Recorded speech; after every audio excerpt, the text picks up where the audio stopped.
السلام علیکم دوستو، آج کی ویڈیو میں ہم حضرت علی رضی اللہ عنہ کا واقعہ بیان کریں گے۔ اسلام کی تاریخ دردناک ہے۔ حضرت مولا علی رضی اللہ عنہ کو عبد الرحمن ابن مجلم نامی بدبخت نے زہر کی بوجھی ہوئی تلوار سے ان پر بار کر کے شہید کر دیا۔ حضرت علی رضی اللہ عنہ صلی اللہ تعالی علیہ وسلم کے سگے چچا حضرت ابو طالب کے فرزند ہے۔ عمر میں حضور صلی اللہ تعالی علیہ وسلم سے 30 سال چھوٹے ہیں۔ اللہ تعالیٰ نے حضور صلی اللہ تعالی علیہ وسلم کو جب اعلان نبوت کا اعلان کیا تو جن خوش نصیب لوگوں نے سب سے پہلے اسلام قبول کیا ان میں نمایاں نام حضرت علی رضی اللہ عنہ کا ہے۔ اس وقت ان کی عمر صرف 10 سال تھی۔ بچوں میں سب سے پہلے اسلام قبول کرنے کا صرف آپ رضی اللہ عنہ کو نصیب ہوا۔ حضرت علی رضی اللہ عنہ نبی کریم صلی اللہ تعالی علیہ وسلم کے چاچا جاد بھائی تھے، لیکن ایک موقع پر حضور صلی اللہ تعالی علیہ وسلم نے ارشاد فرمایا کہ علی میرا دنیا میں بھی بھائی ہے اور آخرت میں بھی بھائی ہے۔ مولا کائنات کو حضور صلی اللہ تعالی علیہ وسلم نے مختلف جنگوں میں شرکت کا اعزاز بخشا۔ غزوہ تابوت کے موقع پر آقا کریم صلی اللہ تعالی علیہ وسلم نے حضرت علی رضی اللہ عنہ کو منورہ میں چھوڑا تو آپ رضی اللہ عنہ حضور صلی اللہ تعالی علیہ وسلم آپ اپنے بھائی کو بچوں اور عورتوں میں چھوڑ کر جا رہے ہیں تو حضور صلی اللہ تعالی علیہ وسلم نے ارشاد فرمایا کہ تیرے مثال ایسی ہے جس طرح حضرت موسیٰ علیہ السلام کے ساتھ حضرت ہارون علیہ السلام مثال ہے۔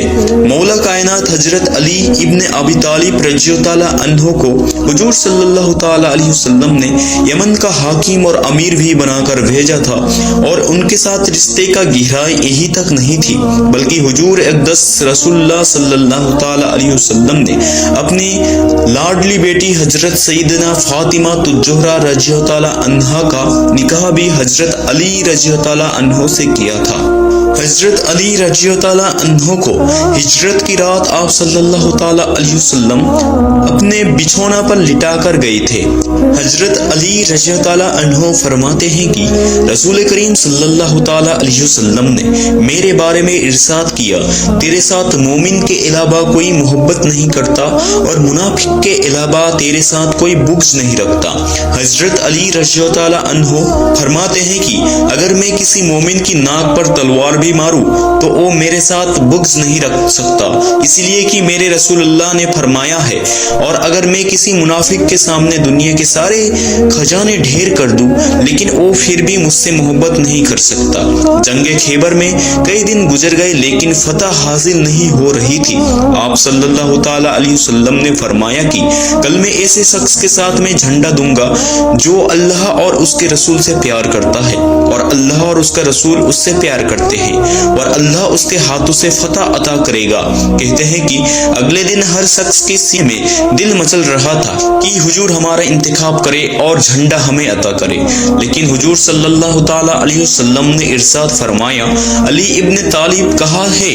تو سب نے عرض کیا حضور ان کی آنکھوں میں آنسو ہے، ان کی آنکھوں میں تکلیف ہے، ان کی طبیعت ٹھیک نہیں ہے۔ حضور صلی اللہ تعالی علیہ وسلم نے کہا انہیں بلاؤ، لہٰذا حضرت علی رضی اللہ عنہ کو بلایا گیا اور نبی کریم صلی اللہ تعالی علیہ وسلم نے مولا علی کی آنکھوں میں اپنا لب دہن مبارک لگا دیا، بیماری دور ہو گئی، اور پھر حضور صلی اللہ تعالی علیہ وسلم نے ان کے ہاتھ میں جھنڈا دیا اور اللہ نے اسی دن ان کے ہاتھوں میں فتح عطا فرمائی۔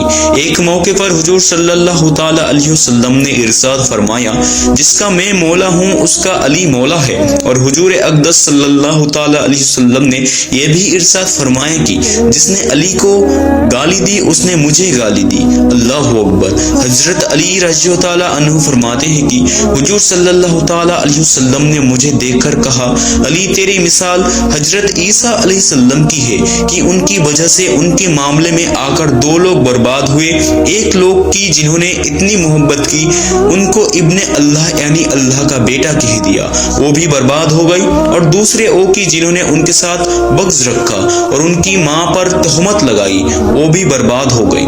حضرت علی رضی اللہ عنہ فرماتے ہیں کہ حضور صلی اللہ تعالی علیہ وسلم نے کہا ہے اے علی تیرے معاملے بھی 2 لوگ بربادی میں مبتلا ہوں گے، ایک وہ لوگ جو تجھے اتنا پیار کریں گے کہ تجھے وہ کہیں گے جو تو نہیں ہوگا، اور دوسرے وہ جو تیرے ساتھ بغض رکھیں گے اور بربادی کے راستے پر چلیں گے۔ اس طرح سے دونوں گروہ بربادی کی راہوں کے مسافر ہو گئے۔ ایک نے محبت کی اور اس قدر محبت کی کہ حضرت علی کو وہ کہا جو حضرت علی نہیں تھے۔ حضرت علی رضی اللہ تعالیٰ عنہ کے زمانے میں کچھ لوگ آپ کو دہلیز پر آئے اور کہا، یا علی تم ہمارے رب ہو، تم ہمارے خالق ہو، تم ہمارے معبود ہو۔ تو حضرت علی مرتضی رضی اللہ تعالیٰ عنہ نے فرمایا، استغفر اللہ، اللہ تعالیٰ ہی سب کا خالق ہے، وہی سب کا مالک ہے اور وہی سب کا معبود ہے۔ برحق جب ان لوگوں نے تیسری مرتبہ یہی کہا تو حضرت علی رضی اللہ تعالیٰ عنہ نے ان کی گردن کاٹ دی۔ اس طرح سے آج بھی لوگ موجود ہیں جو ولی اللہ کا نعرہ لگاتے ہیں اور وہ بدتر لوگ ہیں، یہ محبت میں گمراہ ہو گئے۔ اور کچھ لوگ تو یہ بھی کہتے ہیں کہ خدا کی طرف سے نبوت حضرت علی کے لیے آئی تھی، لیکن جبریل علیہ السلام سے غلطی ہو گئی، نبوت دینی تھی حضرت علی کو اور دے گئی حضور صلی اللہ تعالیٰ علیہ وسلم کو۔ استغفر اللہ، محبت میں گمراہ ہو گئے اور انہوں نے حضرت علی رضی اللہ تعالیٰ عنہ کو خدا اور الہ کہہ دیا۔ اسی طرح سے دوسرا طبقہ یہ ہے جو حضرت علی کو خدا اور الہ تو نہیں کہتے، لیکن حضرت علی رضی اللہ تعالیٰ عنہ حضرت ابو بکر صدیق اور حضرت عمر رضی اللہ تعالیٰ عنہ سے بھی افضل مانتا ہے۔ خود مولا کائنات رضی اللہ تعالیٰ عنہ نے فرمایا کہ جو لوگ مجھے سیکھن سے افضل کہتے ہیں ان پر میں وہ حد جاری کروں گا جو جھوٹی پر جاری ہوتی ہے۔ حضرت محمد بن حنفی کہتے ہیں کہ میں نے حضرت علی رضی اللہ تعالیٰ عنہ سے پوچھا کہ اس امت میں سب سے افضل شخص کون ہے؟ آپ رضی اللہ تعالیٰ عنہ نے فرمایا کہ امت میں سب سے افضل شخص کا نام ابو بکر صدیق ہے۔ پوچھا کہ ان کے بعد کون ہے؟ تو آپ رضی اللہ تعالیٰ عنہ نے فرمایا حضرت عمر رضی اللہ تعالیٰ عنہ۔ لہٰذا یہ ان کا عقیدہ تھا۔ اس زمین پر ایسے لوگ بھی موجود ہیں کہ مولا کائنات کا نام ان کے سامنے لیا جائے تو ان کو گوارا نہیں ہوتا۔ خود حضرت مولا علی رضی اللہ تعالیٰ عنہ کو زمانے میں بھی ایسے لوگ موجود تھے۔ انہی میں سے ابن مسلم نامی بدبخت تھا جس نے زہر سے بجھی ہوئی تلوار سے مولا کائنات رضی اللہ تعالیٰ عنہ پہ وار کر کے انہیں شہید کر دیا۔ حضرت علی رضی اللہ تعالیٰ عنہ سے بغض کرنے والی کی تعداد اتنی بڑھ چکی تھی کہ آپ کی قبر کو بھی چھپا کر بنایا گیا، اس ڈر سے کہ لوگ آپ کی قبر کو اکھاڑ کر نہ دے اور آپ کے جسم کی بے حرمتی نہ کرے۔ 19 رمضان المبارک کا دن آیا، حضرت علی نے اپنے سبھی شہزادے کو بیدار کیا اور سب کو لے کر مسجد کوفہ کی طرف خانہ ہو گئی۔ مسجد میں پہنچ کر سب نے تہجد کی نماز ادا کی اور بیٹھ گئی۔ پھر فجر کا وقت ہو گیا۔ جیسے ہی فجر کا وقت ہوا، حضرت علی رضی اللہ تعالیٰ عنہ نے حضرت حسن رضی اللہ تعالیٰ عنہ سے فرمایا، پیارے بیٹے آج اذان تم کر دو، میرا جی چاہتا ہے کہ تمہارے منہ سے اذان سنوں۔ حضرت حسن رضی اللہ تعالیٰ عنہ اٹھے اور اذان پڑھنے لگے۔ جب کوفہ کے لوگوں نے اذان سنی تو سمجھ گئے کہ آج حسن نے اذان دی ہے تو آج حضرت علی رضی اللہ تعالیٰ عنہ نماز پڑھائیں گے۔ جیسے ہی اذان کی آواز سنی، لوگوں نے بستر کو چھوڑا اور مسجد کی طرف دوڑنا شروع کر دیا۔ کچھ ہی دیر میں مسجد کھچا کھچ بھر گئی۔ مصلی پر ولایت کے تاجدار بیٹھے ہیں اور پیچھے شہزادے بیٹھے ہیں۔ پھر آپ نے حضرت حسن رضی اللہ تعالیٰ عنہ کو کہا، بیٹا تکبیر کہہ دو۔ حضرت حسن رضی اللہ تعالیٰ عنہ نے تکبیر کہی اور سب نماز کے لیے کھڑے ہو گئے اور فجر کی نماز کی نیت باندھ لی اور حضرت علی رضی اللہ تعالیٰ عنہ نے امامت کی۔ پھر اپنے سورہ فاتحہ کے بعد سورہ رحمان کی تلاوت کی۔ سورہ رحمان مکمل کی اور آپ نے ایک رکعت مکمل کر لی۔ دوسری رکعت میں سورہ فاتحہ کے بعد سورہ ملک کی تلاوت کی۔ آپ رضی اللہ تعالیٰ عنہ استمان اور سنجیدگی میں کے ساتھ نماز ادا فرما رہے تھے۔ اس کے بعد جیسے ہی آپ نے سجدے کے سر رکھا اور دوسری رکعت کا پہلا سجدہ مکمل کر لیا اور اس کے بعد جیسے ہی دوسرے سجدے کے لیے سر رکھا، ابھی سجدہ مکمل نہیں ہو پایا تھا کہ مسجد کے کونے میں چھپا ہوا ابن مسلم نامی بدبخت زہر سے بجھی ہوئی ہاتھ میں 2 دھاری تلوار لے کر آیا اور حضرت علی رضی اللہ تعالیٰ عنہ کے داہنے طرف سے سر پر وار کر دیا اور تلوار سر پر زہر لگاتی ہوئی گلے تک پہنچ گئی۔ جیسے ہی آپ رضی اللہ تعالیٰ عنہ کا خون بہنے لگا، لوگوں نے نیت توڑ دی اور اس قاتل کو پکڑ لیا اور اس کو تماچے مارنا شروع کر دیے۔ شہزادے حضرت علی کو سنبھالنے لگے۔ آپ رضی اللہ تعالیٰ عنہ کی نظر قاتل پر گئی تو آپ نے دیکھا کہ لوگ قاتل کو مار رہے تھے۔ آپ نے جیسے ہی دیکھا فوراً فرمایا، لوگوں اس پر ہاتھ مت اٹھاؤ، یہ تمہارا مجرم نہیں، علی کا مجرم ہے، اس کو تمہیں مارنے کا حق نہیں ہے، جاؤ اس کو میرے حجرے میں بند کر دو، اگر میں ٹھیک ہو گیا تو میں اس کو سزا دوں گا، اور اگر میں شہید ہو گیا تو اسے مسند خلافت پر بیٹھنے والا محمد کا جانشین اس کو سزا دے گا۔ یہ کہہ کر آپ نے قاتل کو چھڑایا اور اس کو کمرے میں بند کر دیا۔ سبھی شہزادے آپ کے پاس بیٹھے ہوئے تھے، کوئی آپ کے زخم کو ہاتھ سے پکڑ رہا تھا، کوئی گردن کو پکڑ کر بیٹھا تھا۔ حضرت علی رضی اللہ تعالیٰ عنہ نے حضرت حسن رضی اللہ تعالیٰ عنہ سے فرمایا، بیٹا میری فکر نہ کرو، نماز کی فکر کرو، نماز کو مکمل کرو اور مجھے میری کمرے تک پہنچا دو۔ باقی لوگوں نے آپ کو اپنے کمرے میں پہنچا دیا۔ آپ کے سبھی بیٹوں نے اٹھایا، سر کی طرف سے حضرت حسین آئے اور پیروں کی طرف سے حضرت عباس آئے، دائیں اور بائیں باقی بیٹے آئے۔ حضرت علی رضی اللہ تعالیٰ عنہ کو کمرے تک پہنچایا گیا۔ نماز مکمل کرنے کے بعد حضرت حسن رضی اللہ تعالیٰ عنہ آئے اور اپنے والد کی تیمارداری میں لگ گئی۔ قیدی کو کمرے میں بند کر دیا گیا۔ 19 تاریخ کو یہ معاملہ ہوا، 19 بھی گزر گئی، 20 بھی گزر گئی، 21 کی صبح ہوئی۔ آپ کی گردن کے اوپر کپڑا لگا ہوا تھا تاکہ زخم بھر سکے۔ حضرت حسن رضی اللہ تعالیٰ عنہ آپ کے سامنے سے ہوا تو حضرت حسن رضی اللہ تعالیٰ عنہ علی کی آنکھوں میں آنسو دیکھے۔ حضرت علی رضی اللہ تعالیٰ عنہ ہچکایا کے ساتھ رو رہے تھے۔ شہزادے نے دیکھا، برداشت نہ کر سکے، دوڑ کر آئے اور آپ کے قدم پکڑ کر رونے لگے اور بولے، بابا ہم نے آپ کو جنگ میں دیکھے، بڑے بڑے زخم لگے، لیکن آپ نے کبھی آنسو نہیں بہائے، آپ کبھی نہیں روتے، مگر آج رونے کی کیا وجہ ہے؟ کہیں ہمارے خدمت میں کوئی کمی تو نہیں رہ گئی؟ حضرت علی رضی اللہ تعالیٰ عنہ نے فرمایا، میرے شہزادے تمہاری خدمت میں کوئی کمی نہیں رہ گئی۔ تو پھر حضرت حسن رضی اللہ تعالیٰ عنہ نے پوچھا، تو پھر بابا روئے کس لیے؟ آپ نے فرمایا، کل رات کو کچھ دیر کے لیے میری آنکھ لگ گئی اور میں سو گیا تو خواب میں تمہارے نانا حضرت محمد مصطفیٰ صلی اللہ تعالیٰ علیہ وسلم تشریف لائے۔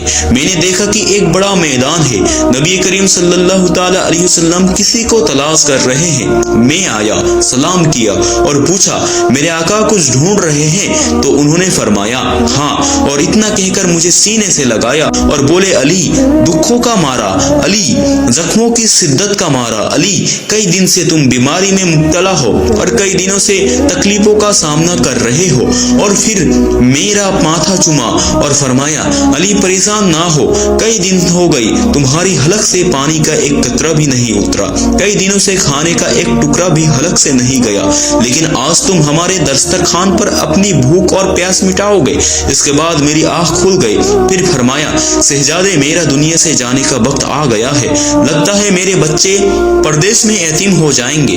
پھر فرمایا، بیٹے جاؤ، میری بیٹی زینب سے کہو کہ وہ تھوڑا سا شربت تیار کر لے۔ اللہ اکبر۔ حضرت علی رضی اللہ تعالیٰ عنہ وہ شہزادی حضرت زینب رضی اللہ تعالیٰ عنہ جس کی تہجد کی نماز کبھی قضا نہیں ہوئی، جیسے ہی حضرت حسن رضی اللہ تعالیٰ عنہ نے جا کر کہا کہ بابا صحت کی شربت کی فرمائش کر رہے ہیں، تھوڑا سا شربت تیار کر دو۔ حضرت زینب رضی اللہ تعالیٰ عنہا اٹھی اور شربت تیار کرنے لگی۔ حضرت زینب رضی اللہ تعالیٰ عنہا نے تیزی سے شربت بنایا اور اللہ سے دعا کرنے لگی، یا اللہ میرے بابا کی حفاظت فرما، میرے بابا کی خیر فرما۔